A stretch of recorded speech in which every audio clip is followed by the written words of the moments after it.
Bueno, y seguimos en las sesiones del Foro de Periodismo Científico, edición latinoamericana. Y ahora vamos a continuar con nuestras paneles a una colega de Ecuador. Esta mañana estuvo en un panel de género, pero hoy nos va a presentar algo de su investigación. Bienvenida, Sofi Cabrera, y el público te espera. Muchísimas gracias, querida Tania. Voy a ser súper breve para que podamos compartir muchísima información el día de hoy. Bueno, yo les quiero hablar un poquito de la investigación que hicimos que se llama Discurso científico en Twitter durante la pandemia de COVID-19 en Ecuador. Pues esta investigación nos surgió con el propósito de que podamos identificar primero esto, ¿no? Tomar en cuenta que las redes sociales actualmente nos permiten dos cosas. Por un lado, el infoactivismo, que nos permite luchar contra la desinfodemia, ¿no? Con esta desinfodemia que estamos actualmente viviendo.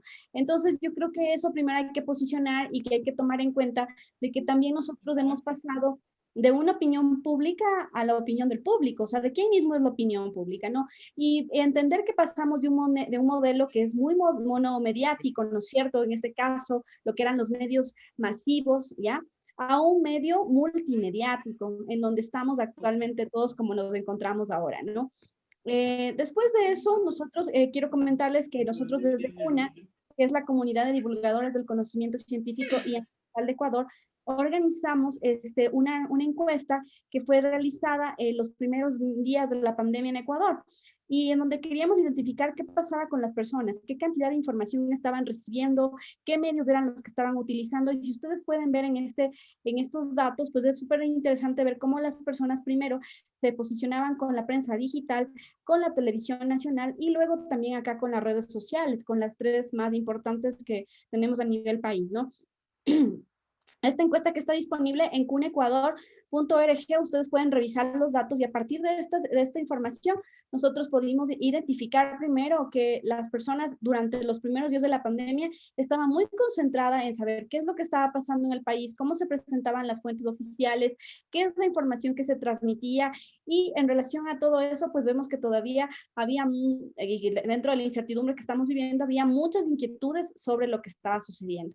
Entonces, ¿por qué analizar las redes sociales? Este meme para mí es como la explicación más básica de por qué analizar las redes sociales y luego también entender por qué las personas de la comunidad científica deben estar en las redes sociales, ¿no? Entonces aquí están un poco de cómo lo que dice el científico, las personas de la comunidad científica y luego lo que se comparte en las redes sociales. Entonces, ¿cómo podemos contrarrestar esta información? Pues bueno, este estudio nos demuestra que básicamente se puede realizar divulgación científica en redes sociales y que sobre todo las y los científicos de Ecuador utilizaron estas redes sociales como plataforma de divulgación científica. Nosotros utilizamos el análisis para identificar 5 cuentas de usuarios en Ecuador, de usuarios científicos en Ecuador que estaban utilizando Twitter para comunicar información científica validada.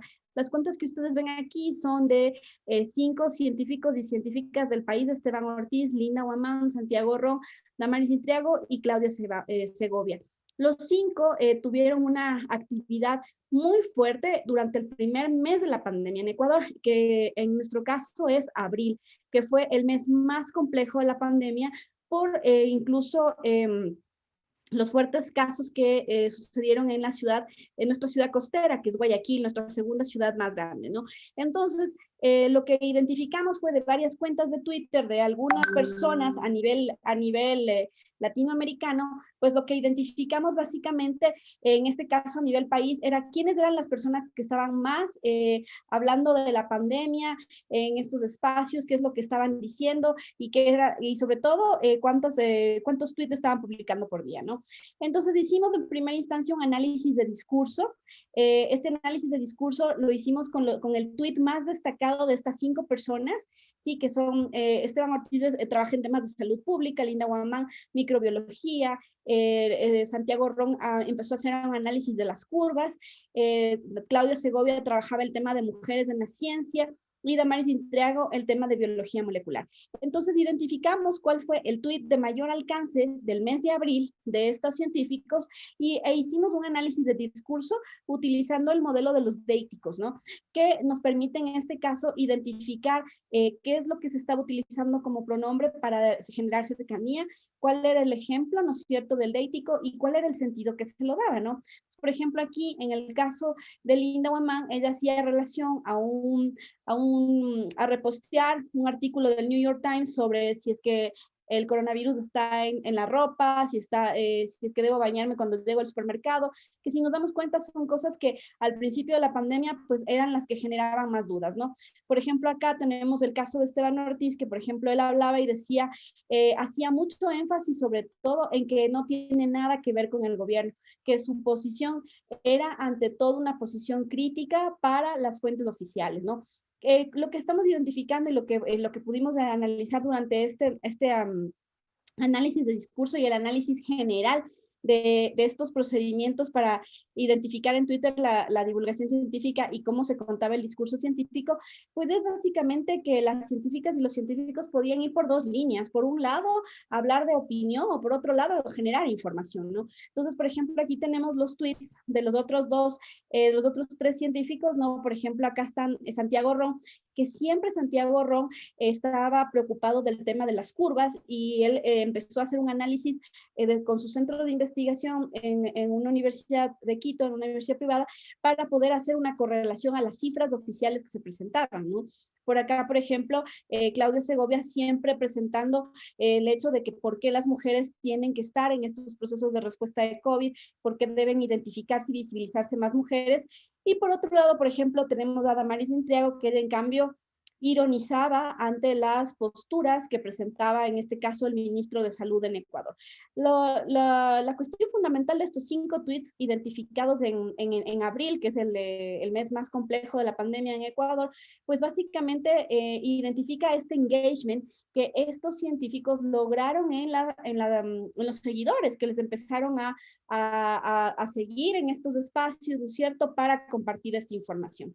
Posterior a eso también hicimos un análisis del contexto de estos 5 tweets para saber básicamente en qué contexto situacional se estaba desarrollando este tweet, ¿no? Por ejemplo, si es que se explicaba la realidad sociopolítica del país, qué se estaba diciendo en torno a lo que estábamos viviendo y cómo había también un sentido de esas implicaciones, ¿no? Entonces, por ejemplo, este es del tweet de Linda Guamán sobre el tema del artículo de New York Times, en donde básicamente lo que ella estaba tratando de contextualizar eran dudas que las personas tenían en torno al coronavirus y también generar, ¿no es cierto?, un tuit como forma de respuesta ante tanta demanda de información, ¿no? Sobre todo un público, una audiencia que estaba demandando de información. Entonces, a nosotros nos interesaba identificar qué es lo que estaban publicando en sus cuentas de Twitter, ¿ya? Y para eso pudimos hacer, utilizando la búsqueda avanzada de Twitter, pudimos también analizar qué es lo que publicaron el primer mes de la pandemia, porque si bien nosotros hicimos este análisis durante el primer trimestre de la pandemia, nos interesó muchísimo más hablar de qué es lo que pasaba durante el primer mes, que como digo, fue el mes más complejo para el país. Entonces ahí identificamos algunas categorías de información que se estaban publicando en Twitter. Identificamos datos científicos, debate de redes, evidencias científicas, encuestas, ¿no es cierto? Y ustedes pueden ver en este cuadro básicamente qué es lo que iba hablando cada científico, ¿no? Entonces, por ejemplo, mientras Claudia Segovia compartía más noticias, Damaris Intriago compartía más información, Santiago Ron hacía siempre una correlación de las cifras, por ejemplo, Esteban Ortiz compartía muchos datos científicos y Linda Guamán, por ejemplo, compartía entre datos científicos, entre noticias, pero también generaba opinión, ¿no? Que es un poco lo interesante. También quisimos identificar qué material de apoyo estaban utilizando, ¿no? En este caso, si es que tenían links, imágenes, menciones, informes, fotografías, infografías, o si es que simplemente no publicaban ningún material. Y de la misma forma, ustedes pueden ver que mientras unos publicaban muchos links, otros no tenían ningún material de apoyo, otros tenían más infografías, que es en el caso de Santiago Ron por el tema de ir colocando una forma de análisis de las cifras cifras propias, sobre todo el tema de las curvas, ¿no es cierto? Y luego por acá vemos también el caso de que se hacían muchas menciones, en el caso de la investigadora Linda Waman. Creo que también eso es súper importante porque nos permite identificar cómo se gana el potencial que tiene la red social Twitter para utilizar todos los componentes que te permite la red social, ¿no es cierto? Los que se están mencionando aquí. Después, utilizando la plataforma Twitonomy, que es una plataforma que permite hacer el análisis de los datos publicados, pudimos identificar qué pasaba en el primer trimestre, en el primer trimestre de abril a junio, ¿no? Entonces, por ejemplo, miren, si ustedes ven aquí, pudimos identificar cuántos retweets y likes lograron tener las cuentas de las y los científicos, ¿no? Entonces, por ejemplo, ustedes ven el caso de Esteban Ortiz, que es de los científicos que tiene más alcance, está bordeando los 35,000 seguidores en Twitter. Entonces, Esteban Ortiz era la persona que más había consolidado durante estos 3 meses tanto retweets como likes, ¿no es cierto? Y luego los otros investigadores le iban siguiendo en este número de casos. Y luego por acá también pudimos identificar, utilizando esta plataforma, cuáles eran los hashtags más utilizados. Y esto creo que es súper importante porque recordemos que en las redes sociales, sobre todo Twitter, el uso de hashtag nos permite estar en ese boca a boca, ¿no? Y que se pueda también reconocer esta información, esta incidencia, lo cual es súper importante. Entonces, en ese sentido, lo que se revisó fue que, miren, aquí podemos ver cuáles eran los hashtags, ¿no es cierto? Y los hashtags que estaban básicamente utilizando las y los científicos, que eso es como súper importante para que finalmente las personas les puedan ir siguiendo con la información que estaban posteando. Bueno, y básicamente aquí identificamos algunas conclusiones. He tratado de ser súper rápida y concisa por el poco tiempo.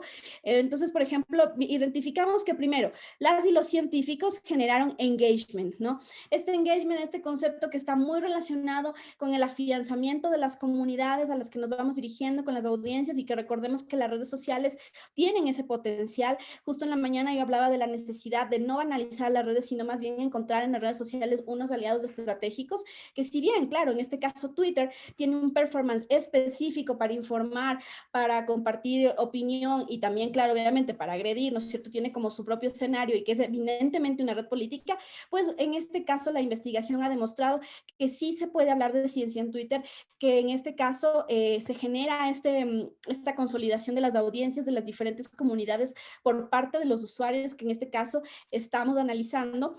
Luego también se identifica que la divulgación científica permite un reconocimiento social, y en este sentido, ¿no es cierto?, este reconocimiento social hace que las y los científicos tengan esa necesidad de compartir esta información, de estar en estos espacios de redes sociales, lo cual es súper, súper importante, ¿no? Porque es la forma de poder visibilizar el trabajo, de poder compartir información, como digo, en un momento de tanta incertidumbre, y sobre todo también identificar la información de las fuentes oficiales, ¿sí? Y también contrarrestar la información de las fuentes oficiales, porque recordemos que en todos nuestros países hemos tenido este problema, ¿no es cierto?, para contrarrestar las fuentes oficiales.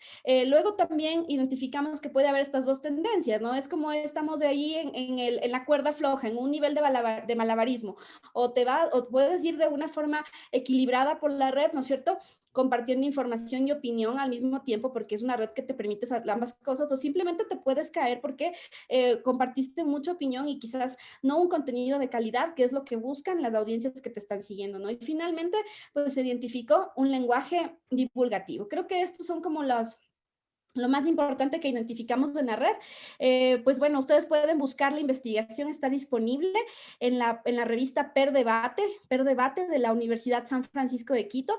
Está como análisis del discurso científico en Twitter, y más bien nada, pues si quieren podemos seguir en contacto en Twitter, y también desde OIME, que es el Observatorio Interuniversitario de Medios Ecuatorianos, de donde estamos sacando esta y otras investigaciones en torno a cómo se ha desarrollado el periodismo y la comunicación durante la pandemia. Bueno, creo que he sido súper concreta y rápida. Excelente, los 15 minutos en punto. Gracias, Sofi, por esa información. Y ahora vamos, del Ecuador pasamos a Brasil. Y estamos con André Biernat, quien es el presidente de la Red de Conciencia, que es la red brasilera de periodistas y comunicadores de la ciencia. Bienvenido, André, el público es tuyo. Y antes de que empieces, pues él es un reconocido periodista de salud que ahora trabaja en la BBC. Entonces, cuéntanos tu experiencia. Bienvenido. Hola, hola Tania, hola a todos. Es un placer estar acá más una vez con los amigos de América Latina. Yo voy a compartir ya mi pantalla para que ustedes vean. Déjame ver.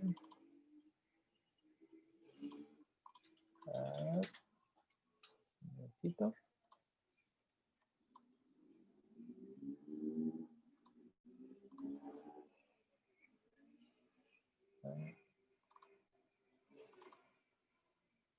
El Zoom no está permitiendo que yo comparta mi pantalla, pero no hay Dame un problema. segundito. No, no, ya te lo arreglo acá. Todos los participantes, a ver, miro a ver si ya. Nuevamente. Yo pienso que es un problema en la computadora, pero los slides eran solo para mí, Ah, para perfecto. yo hablar, pero no hay problema. Yo voy siguiendo por acá y después comparto con ustedes los slides. Bueno, buenas noches. Mi nombre es André Biernat. Yo soy un periodista de salud, ciencia acá de Brasil. Yo trabajé durante 9 años en una revista de salud y escribiendo mucho sobre medicina principalmente. Y este año, ahora en septiembre, yo cambié de vehículo. Estoy trabajando en la BBC Brasil, también cubriendo mucho los temas de salud, de ciencia y claro, durante las últimas semanas y los últimos meses, la pandemia. Y yo soy también el presidente, uno de los creadores de la Red Brasileña de Periodistas y Comunicadores de Ciencia. Tania me dio una misión muy difícil de hablar sobre el periodismo de salud de Brasil y yo pensé en crear algo como, yo no pude hablar sobre todo el periodismo de salud de Brasil, pero yo pensé y creé 6 lecciones que yo pienso que nosotros, en cuanto periodistas de salud, aprendemos mucho durante los últimos meses escribiendo, haciendo videos, podcasts y todos los contenidos de salud sobre la pandemia. Entonces yo separé estas 6 lecciones que me gustaría compartir con ustedes. La primera lección, yo pienso que es muy necesario nosotros pensarmos que debemos tener periodistas que sean especializados en salud, en ciencia. Eso hace toda la diferencia en la cobertura, en la calidad de la información que está llegando al público. Entonces nosotros necesitamos de periodistas especializados en ciencia, en salud. Esta pandemia nos dejó eso muy claro. La segunda enseñanza que nosotros podemos sacar de esta situación es que debemos saber escoger cuáles son nuestras fuentes de información, quién son los expertos que vamos a entrevistar. No es porque una persona es científica que ella puede hablar sobre todo, no es porque la persona ganó un premio Nobel de química que ella puede hablar sobre física o sobre medicina. Entonces, es muy importante nosotros escogermos mejor nuestras fuentes para que nuestro trabajo no lleve más desinformación que información para nuestra audiencia. El tercer punto que me gustaría de hablar con ustedes, que yo pienso que fue una gran enseñanza de este año para todos nosotros periodistas de salud, de ciencia, es cómo es importante que nosotros debemos dar tiempo a los hechos. Muchas veces recibimos informaciones urgentes, muy rápidas, que necesitan que trabajemos rápido, pero muchas veces durante la pandemia las cosas cambian muy rápido y estamos perdidos en esto. Entonces, debemos muchas veces respirar, esperar un poquito, analizar mejor, dar un contexto a la información para que esta información gane el significado correcto, actualizado y ponderado para nuestro público.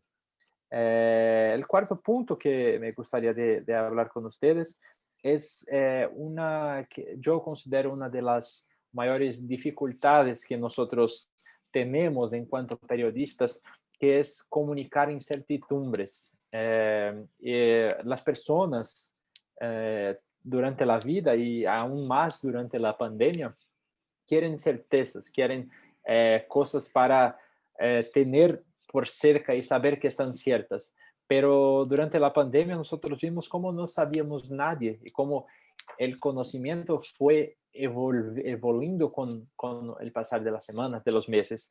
Entonces nosotros, en cuanto periodistas, tenemos una responsabilidad de llevar hasta nuestro público que la ciencia es así, es hecha de incertidumbres, de muchas preguntas sin respuestas. Entonces debemos pensar en cómo construir este tipo de contenido y llevar para las personas para que ellas saiban cada vez más cómo la ciencia funciona y que eso es natural en la producción del conocimiento de la humanidad.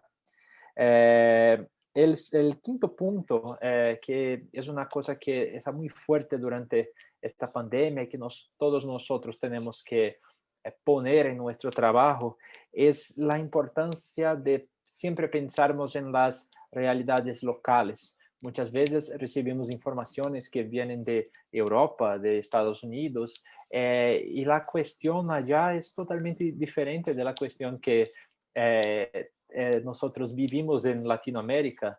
Entonces, ¿cómo cambiar estas informaciones o transformarlas para estar de acuerdo con nuestro público, nuestra gente? Esto es muy importante. Más do que eso, más do que la realidad regional de América Latina, de nuestra región, nosotros también debemos pensar en las realidades locales dentro de nuestros países, porque la situación es completamente distinta en São Paulo, en Buenos Aires, en Bogotá, en Santiago, en Ciudad de México, do que o que ocurre en las ciudades pequeñas, con pocas personas, con una realidad de estructura de salud muy menor en comparación con estos centros. Entonces, cuando hablamos de vacunas, por ejemplo, para la COVID-19, ¿cuál es la diferencia entre llevar una vacuna para São Paulo, una vacuna para Bogotá y una vacuna para la Amazonía? ¿Cuáles son las dificultades de distribución de las dosis, de llegar esta cosa hasta allá? Entonces es una cosa que necesitamos pensar para también no generar en nuestro público sentimientos de frustración, o que aquella información que hace todo sentido para grandes ciudades o para las ciudades de Europa o Estados Unidos no puede no hacer ningún sentido acá para nuestra realidad. Y el último punto que yo pienso que es una inspiración, pero es una cosa muy importante que todos nosotros tenemos muy claro en nuestra cabeza, es que nuestro trabajo en cuanto periodistas de ciencia, en cuanto periodistas de salud, él precisa ser obviamente independiente, crítico, muy serio, totalmente conectado a la evidencia científica que nosotros tenemos, pero también debemos tener en cuenta que nuestro trabajo tiene el potencial de salvar vidas. Cuando pasamos una información correcta que hace a la persona cambiar un hábito o pasar a adoptar algún tipo de costumbre que de alguna manera está relacionada con su salud, eso sí puede salvar vidas. Cuando nosotros escribimos en una reportaje que la persona debe quedarse en casa lo máximo posible, usar más mascarillas, cubrebocas cuando salir, ¿cuántas personas no leyeron, no vieron y escucharon nuestros contenidos y a partir de ahí tomaron medidas que salvaron sus vidas y de sus familias. Entonces nosotros, en cuanto a eso es muy importante, es una responsabilidad muy, muy larga, muy grande para nosotros. Entonces, muestra la necesidad que todos debemos tener durante la pandemia, antes de la pandemia o después de la pandemia, con la información que recibimos, cómo vamos a llevar esto hasta nuestro público. Bueno, estas eran mis seis enseñanzas, 6 lecciones que yo tuve durante la pandemia. Espero que yo contribuí un poquito para esta discusión. Y les pido perdón por algún error de mi español. Y claro, si alguien tiene alguna pregunta, alguna cuestión, yo estoy disponible. Por supuesto, yo tengo la pregunta mientras ellos están ahí digitando. Te gastaste los 10 minuticos, así que tienes tus 5 minutos de preguntas. ¿Y cuál sería, ya mirando de cara a futuro, ¿no? Tú hiciste ¿Sí? la cobertura de la pandemia, pero sabemos que vienen más retos, porque tiene pandemia más otras, digamos, cargas de enfermedades que van a venir y que ya se están viendo por temas de coberturas de vacunación y bueno, ya sabemos todo eso. ¿Cuál sería el rol de nosotros como periodistas y más si vamos a hacer cobertura de temas de salud hoy en día en América Latina? ¿Cuál sería esa mirada que le tenemos que dar? ¿Cuál sería tu recomendación de cuál es el toque periodístico que tenemos que darle ahora a la cobertura de temas de salud? Bien. Yo pienso que, claro que la COVID-19 es el gran tópico y debemos hablar mucho tiempo aún sobre ella, pero no podemos nos olvidar que las personas también están sufriendo de otros problemas relacionados a la pandemia o no. Por ejemplo, las cuestiones de salud mental, cuánto se aumentó casos de depresión, de ansiedad. Entonces tenemos una misión de hablar sobre eso. ¿Cuántos tumores, cánceres no fueron diagnosticados por causa de todo eso? Entonces tenemos que también traer esas historias y estos puntos porque las cosas están ocurriendo y nosotros tenemos el deber de hablar sobre ellas. Perfecto. ¿Alguna otra pregunta por aquí? Revisemos el chat. No, Daniel, que te dice que tu español es perfecto. Yo quería preguntarte, a ver si en estos 2 minutos consigues em, responderme un poquito, ¿no? Sobre tu trabajo como red de conciencia con los estados, ¿no? Brasil es como un continente, ¿no? Entonces, ¿cómo lo hacen? ¿Cómo conectan? Sí, esta es una gran dificultad nuestra y un punto que nosotros intentamos trabajar mucho, porque aún en cuanto a red de conciencia, aún somos mucho São Paulo y Río de Janeiro, las dos más grandes ciudades de Brasil. Y o que estamos intentando hacer, yo digo eso más temprano para ustedes también en nuestra otra charla, es intentar crear maneras de llevar el periodismo científico por medio de las universidades de periodismo. Entonces, estamos hablando con las universidades, con los estudiantes, intentando traer estos periodistas de ciencia que no están en São Paulo o Río de Janeiro. Entonces, esta es una estrategia. Otra, nosotros creamos hace unos 2 o 3 meses una memberancia como las personas que pueden hacer parte de la red, mismo no estando en São Paulo, en Río de Janeiro, estamos empezando a ter personas de otras ciudades, de otras localidades. Entonces, ese es un desafío gigantesco para nosotros, pero estamos empezando a trabajarlo mejor a partir de ahora. Genial. Por acá hay una pregunta de Nancy que dice, ¿cómo fue cubrir la pandemia con un presidente que le llevaba la contraria a la ciencia? Como, yo diría que cómo está haciendo, porque el desafío continúa, el mismo es muy grande para nosotros. Nosotros tuvimos muchos momentos en que tuvimos que hacer como desmentidos o fact-checking sobre lo que estaba siendo dicho sobre nuestros representantes acerca de la pandemia. Entonces, fue un desafío no solo de la ciencia, de la salud, pero también del punto de vista político, cómo cubrir estos temas, cómo son definidas nuestras políticas públicas. Entonces, las cosas fueron muy misturadas en este medio.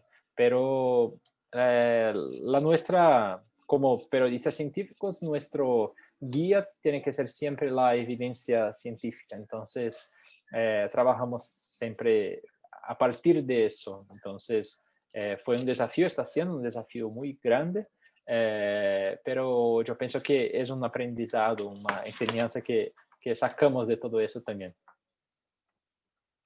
Genial, muchísimas gracias, André, en punto, tus 15 minuticos. Y Muchas ahora vamos a la otra cara que tenemos y manejamos en América Latina, que es la divulgación de la ciencia. Ya hemos hablado del periodismo, ahora un representante de la divulgación, especialmente de Ecuador. Bienvenido, Oscar Gandarilla, quien es director de Clubes de Ciencia Bolivia. Bienvenido. ¿Qué tal? ¿Cómo estás, Tania? Oh, por Dios. ¿Desde qué lugar nos...? Muchas gracias. Estoy acá en los Estados Unidos, es Thanksgiving, así que justo me he encontrado el programa viajando en un tren llegando a destino, pero aquí gustoso de estar hablando con vos y que podamos tener una buena charla. Soy de Bolivia, no de Ecuador, solamente ese detalle. Pero hoy estoy viviendo en... No, sí, Sí, Bolivia, no. Bolivia, es que me quedé con cuna, me quedé en Sofi, no, Bolivia, tenemos representantes hoy de Bolivia, Ecuador y Brasil en este panel. Sí, así como lo decís. Bueno, no sé si querías hacerme alguna pregunta antes o yo puedo empezar a hablar sobre Inicia el ahí, tema. tus 15 Ok, minutos, sí. bueno, entonces, Clubes de Ciencia es una organización, es en realidad una fundación, la cual nosotros empezamos en los Estados Unidos, en la ciudad de Boston.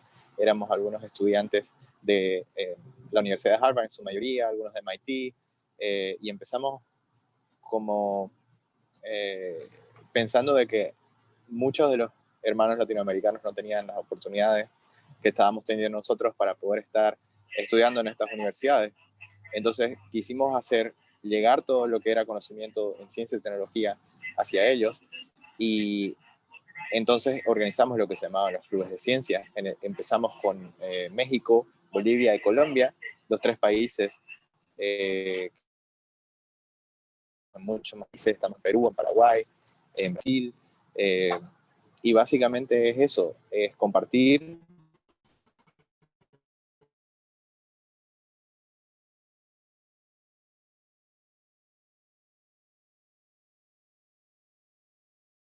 ciencia con todos los científicos, incluso carreras en ciencia y tecnología, que conozcan en Latinoamérica cómo piensa un científico, cómo se usa el método científico, que creo que es muy necesario en nuestra sociedad. Y justamente en el tema que estábamos tocando, que es lo de la divulgación científica, la fundación, especialmente en Bolivia, que es el país donde yo dirijo, hemos tenido un rol fundamental, porque nosotros trabajamos con el recurso humano, con la generación de recurso humano para ciencia y tecnología. Entonces el rol de la credibilidad que hemos tenido nosotros al formar tantos chicos, ya vamos alrededor de 5 años, para 6 años que la fundación existe en Bolivia, y cada año formamos bastantes chicos, más de 300, alrededor de 500 chicos en los clubes de ciencia. Entonces todo esto se ha venido acumulando hoy dentro de la sociedad boliviana. Nosotros, la verdad, y estamos muy agradecidos por eso, las personas que nos siguen, las personas que han sido nuestros exalumnos, que han sido nuestros alumnos, y la sociedad y la comunidad en general confían mucho en nosotros, y es una gran responsabilidad. Justamente que seguramente la mayoría de las charlas en este foro hablan sobre la experiencia de lo que fue la época de la pandemia y del coronavirus. Nosotros tuvimos también jugando un rol importante porque teníamos la capacidad de contactar con personas en distintas áreas, en áreas de epidemiología, en áreas de virología, en áreas de medicina, en áreas de investigación clínica, diseño de vacunas. Entonces, esto nos dio una amplia gama de profesionales y expertos en distintas áreas que nosotros podíamos invitar y entrevistar vía Zoom y traducirlo todo a una forma de que las personas que nos seguían en nuestras redes sociales podían entender qué era lo que estaba pasando. Inicialmente lo hicimos para la población boliviana, pero como el Internet y todo lo que está online no tiene frontera, nos saludaban desde muchos países latinoamericanos y eso nos llenó de orgullo porque quiere decir que el contenido que está generando realmente es no consumible solamente de manera local, sino de una manera mucho más amplia. Entonces, al final, cuando teníamos casi 25 horas de grabación, que una de ellas también invitamos a los chicos a ustedes, a los chicos de N+1, que fue también una entrevista súper interesante sobre periodismo científico, nos dimos cuenta, o por lo menos yo me puse a mirar y teníamos 25 horas de grabación exclusivamente de todo lo que había sido la época de la pandemia. Entonces, después de eso, los recursos, las personas que fueron nuestros invitados estaban trabajando de alguna u otra forma a la vanguardia de los cambios, de las vacunas y de muchas otras cosas que están siendo importantes en este momento. En su momento entrevistamos a alguien que estaba haciendo ensayos clínicos en España también, cuando España tenía muchos más casos. Pero bueno, lo que quiero destacar con este punto es que nosotros nos dedicamos a lo que es enseñanza científica, enseñanza de ciencia y tecnología. Eso nos abrió un espacio dentro de la comunidad, especialmente boliviana, pero también latinoamericana, para hacer divulgación científica. Y a la vez, al trabajar con enseñanza, tenemos muchas conexiones con expertos que son los instructores, los mismos instructores de nuestros clubes, de nuestros cursos, de nuestros talleres. Todos los instructores que son de nuestros talleres. Dame un segundito, Tania. Tranquilo, por supuesto, yo.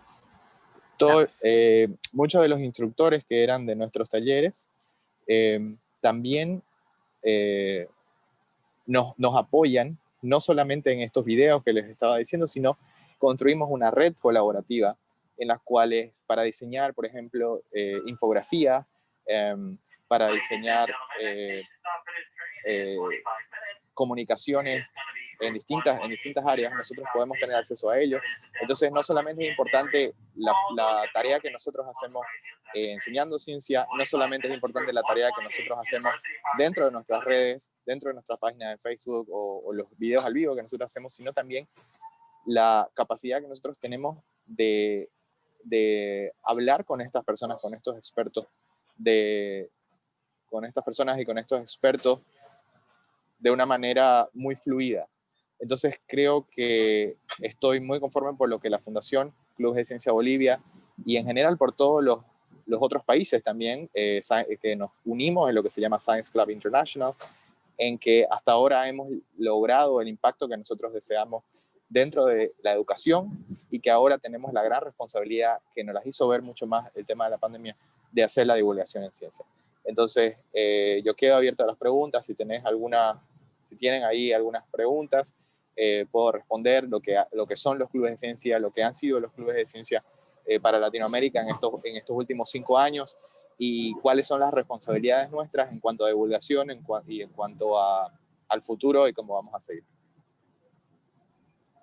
Tú nombraste algo importante, es esa red colaborativa y el conocer que también existe por esta línea el periodismo científico. ¿Cómo ves que podemos integrar la divulgación que están haciendo ustedes con clubes de ciencia y de pronto articularnos con los periodistas científicos que hoy están viendo esta sesión? Sí, incluso fue muy loco porque, a ver, yo soy médico y presidente de esta fundación que abarca ciencia y tecnología, entonces tuve que aprender a comunicar ciencia, aunque tal vez siendo médico por el tema de aprender a hacer contacto mucho con los pacientes, tal vez te cuesta un poco menos que salir de un laboratorio a hablar sobre ciencia. Entonces, yo, por ejemplo, el momento que tengo que explicar una vacuna, me acuerdo de cómo le explico al paciente que no tiene conocimientos de ciencia sobre algún tema o algún tópico de estas características.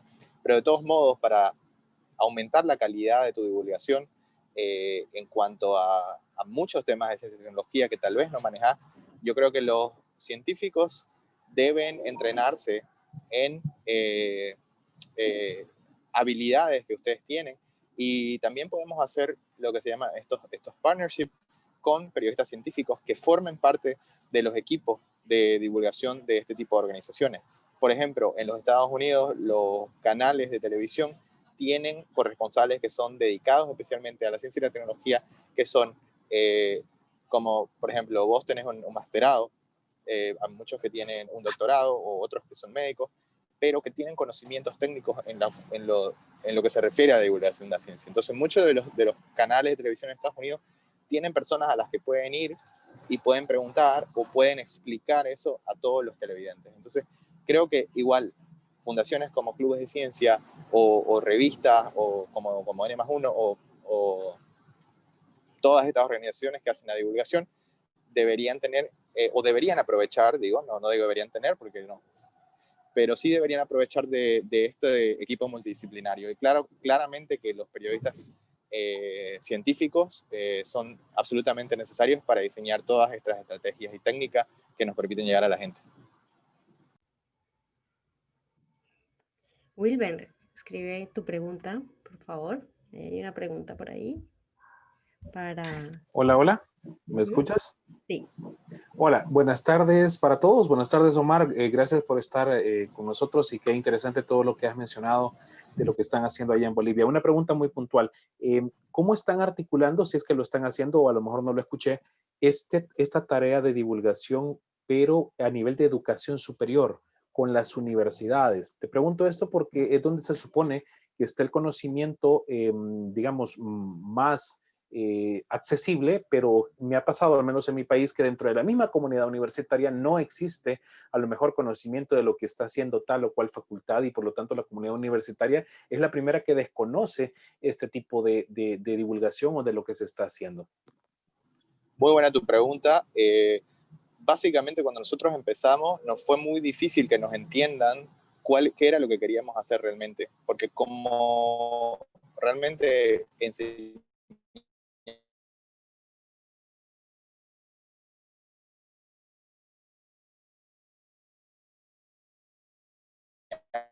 ciencia, y vos decís, enseñar ciencia es muy subjetivo y no es muy las habilidades, talleres en ciencia como los enseñamos nosotros, también les favorecen a ellos en muchos aspectos y muchas de ellas, al ver nuestro trabajo, han querido colaborar con nosotros. Entonces, la verdad que en el principio, al comenzar, fue difícil, pero ahora creo que las universidades entendieron, si bien quisiéramos nosotros que se apliquen más cosas más técnicas como el aprendizaje activo, el aprendizaje basado en habilidades científicas y tecnológicas, y tal vez no lo han hecho, nosotros siempre estamos ahí para apoyarlos, para trabajar en colaboraciones, proyectos en conjunto.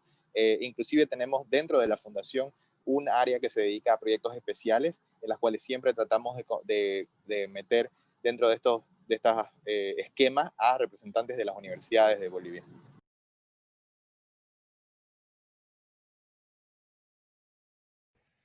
Por aquí Martín pregunta, muchos científicos consideran que algunos periodistas los malinterpretan o en muchos casos no los entienden por completo. En ese sentido, considera que sería mejor que los científicos abran sus propios canales de difusión para que el mensaje llegue como ellos quieren.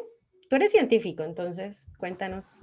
Sí, por eso justamente yo decía, yo soy científico, pero también soy médico, o sea, yo trabajo en el lab, pero también con pacientes, pero de todos modos siento de que yo no soy un experto en lo que es la comunicación, en las técnicas de comunicación, en cómo hablar, en cosas que los periodistas realmente es su expertise. Entonces creo que en vez de decirle a los científicos que la mayoría de ellos están está mucho más tiempo metido en el laboratorio, en vez de decirle que tienen que irse para la divulgación, yo diría que si creamos equipos, ¿no? Creamos equipos que tengan estas disciplinas y estos equipos pueden armónicamente diseñar todas estas estrategias para que la gente entienda, porque al final de cuentas no se trata de hacerte famoso como médico o hacerte famoso como científico o hacerte famoso como periodista científico haciendo tus videos de YouTube. En realidad lo que se trata, y al final de cuentas, por lo menos para mí es importante,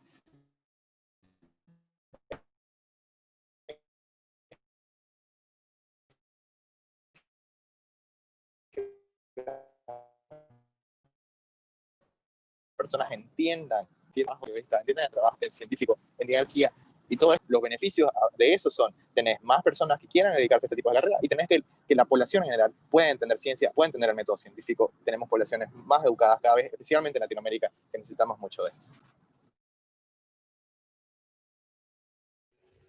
Así es, Omar, muchísimas gracias por conectarte y por tener la disponibilidad de tiempo así hasta en el tren. Hemos tenido speakers que nos han contestado en Nueva Zelanda, en Alemania, se han trasnochado con nosotros. Gracias por este espacio y bueno, ahora continuamos con el programa y les cuento a todos por aquí quién sigue. A ver, te voy a cerrar por acá. Omar está en un avión. Me despido. Me despido Un... entonces. Muchas gracias por la invitación. Ya, la verdad, siempre para mí es un gusto hablar con ustedes, con Daniel, con vos y con toda tu red.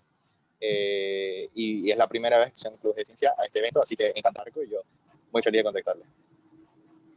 Gracias, gracias, gracias de verdad por compartir ese espacio. Y bueno, ahora imagínense que me quedan estos 15 minuticos para mí porque ahora tenemos 4 ponentes más antes de las 8, que es el cierre musical y el networking, ya para poder conversar un ratico.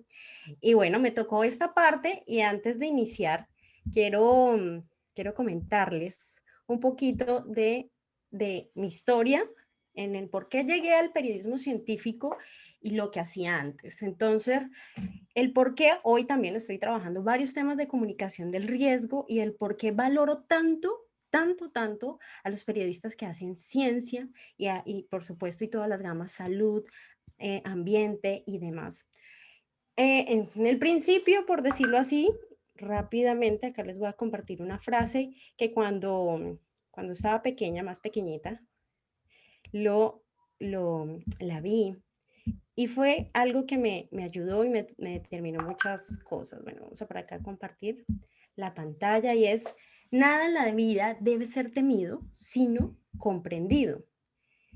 Es hora de comprender más y temer menos. Y esto pues es de Marie Curie y es algo muy interesante porque cuando estaba en la secundaria me encantaban los temas de ciencia, pero también los temas del arte y la comunicación. Entonces estaban en esas dos áreas, mucho arte, mucho teatro, mucho de presentación, de radio y demás, pero también estaba la ciencia. Y tenía ya una hermana mayor que era médico, es decir, había una presión familiar por estudiar algo que pues te dé dinero, ¿no? Supuestamente, o que sea algo pues serio, porque las comunicaciones y lo demás no lo era en su momento.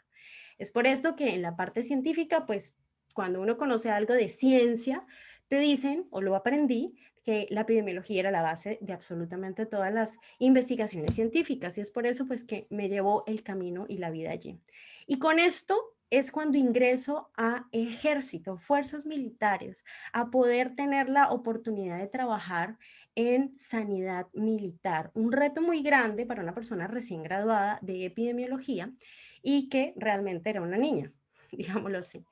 Y en ese momento, comprender y tener la responsabilidad de todo un país para manejar un programa de vigilancia epidemiológica y de salud pública fue un mayor reto ver y confrontar un país que también tenía un conflicto armado fuerte. Es por eso que también las oportunidades laborales en ese momento era entrar a estas organizaciones del Estado, porque ahí los fondos o el PBI se va a estos fondos de guerra, por decirlo así. Había un fondo de guerra en su momento, hace unos años atrás, eso ya estamos hablando de añitos atrás, y no había inversiones para seguir investigación. Yo hice prácticas en el Instituto Nacional de Salud en mi época estudiantil, hice tesis en leishmaniasis, una enfermedad tropical, pero para eso no había tantas oportunidades y es por eso que ingreso, por fortuna, a fuerzas militares. Y ahí enfrentarme a ver la realidad de una guerra de un país que hoy pues está saliendo un posconflicto, pero de pronto con algunas disyuntivas políticas, es comprender el contexto real y social. Gracias a ese trabajo pude conocer la realidad de mi país. Me tocó viajar literalmente al monte, subirme en helicóptero, pasar por lugares fuertes porque había brotes epidemiológicos donde todavía había sitios de operaciones militares, tener todavía esa sangre de acero porque era muy joven y uno no mide el riesgo, y ver también cómo sufre un país y las carencias que tiene a nivel social. Igual tuve que seguir preparándome y hacer la maestría en salud pública, y ahí me abrió los ojos a un tema que siempre estoy repitiendo mucho para todos los colegas y que hoy les comparto, que es el tema de los determinantes sociales. Hoy estamos enfrentando una pandemia, pero cuando yo estuve trabajando en eso, pandemias y brotes era lo que tenía a diario porque estaba manejando todos los eventos de interés en salud pública, que eso es un montón y que son tantas enfermedades que no tenía día libre, era 24/7, y tener la responsabilidad de dar indicaciones. Ahí la comunicación volvió a aparecer a mi vida. ¿En qué sentido volvió a aparecer? Porque para llegar a un mensaje masivo, poco técnico y que la gente literalmente salvara vidas, tenía gente en operaciones donde solo tenía un radioteléfono y tener que explicarle cuáles son las medidas de prevención a estas enfermedades tropicales, al dengue, a la malaria, entre otro tipo de enfermedades. Muchos jóvenes, vuelvo con el tema social, muchos jóvenes eran recién salidos de colegio, tenían que prestar un servicio militar, no tenían vacunas porque la mayoría eran poblaciones vulnerables o vulneradas en sus derechos, es decir, eran jóvenes de estratos bajos, con poca educación en muchas áreas, también en desconocimiento del autocuidado. Y poder llegar y masificar esos mensajes en una comunidad no fue fácil, pero gracias a la comunicación y gracias a poder implementar a nivel radial boletines y tener de la mano un equipo, se podían salvar vidas. Yo soy de las que digo que la comunicación realmente salva vidas, porque nosotros no solo estamos educando, no solo estamos comunicando, perdón, sino también estamos educando. Y todos los que trabajamos hoy en ciencia, más allá de lo que ustedes no creen, están salvando vidas. Yo admiro los proyectos, por ejemplo, de COVID Conciencia que tienen y que hoy nos mostraron lo que están haciendo en Brasil, lo que hacen muchas personas hoy en día por comunicar, así sean cositas de ciencia, porque educan a la gente. En su momento pude educar a una población y no fue en un año, fue en un transcurso de 5 años. Yo creo en los procesos de 5 años de alfabetización de una población en X y Y determinados temas prioritarios. Lo que viene ahorita de la pandemia no va a ser fácil, no va a ser fácil, pero no es imposible.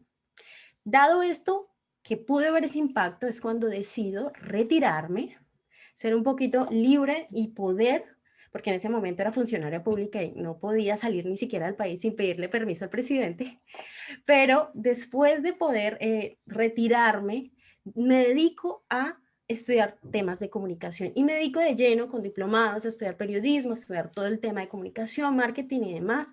Conozco en un evento a la Asociación Colombiana de Periodismo Científico, logro también conocer en ese mismo evento, me acuerdo tanto a Daniel Mesa que estaba presentando en EMAS1 hace unos años atrás, y veo este mundo del periodismo científico. Sigo haciendo proyectos paralelos, sigo en radio, empecé en radio porque estaba tomando también temas de locución, y todo esto me fue preparando a llegar a un momento de decir, y ahora yo ya no hago nada de ciencia, sino estoy haciendo netamente comunicación.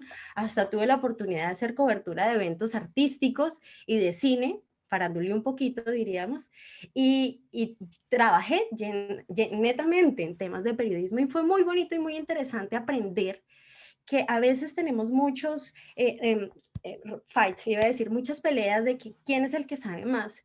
Y yo aprendí que el conocimiento de las ciencias de las comunicaciones son una ciencia y no es nada fácil. Cuando uno viene de una caja donde los tecnicismos matan.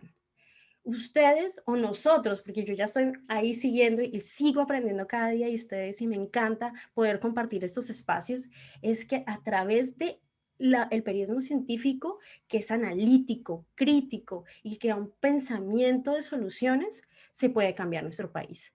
Yo pude ver ese experimento social, por decirlo así, durante 5 años en fuerzas militares en el Ejército de Colombia, cuando pude enseñarles a ellos a prevenir alguna de las enfermedades. Y tener unas epidemias tipo Zika como esas y a punta de campañas fuertes de comunicación de riesgos, tener mis indicadores de muertos y de casos bajos.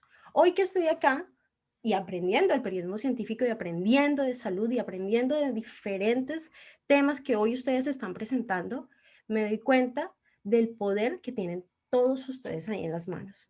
Y es por eso que de cara al futuro y la invitación y la reflexión que también les hago es que empecemos a ver esas vulnerabilidades que tienen nuestros países.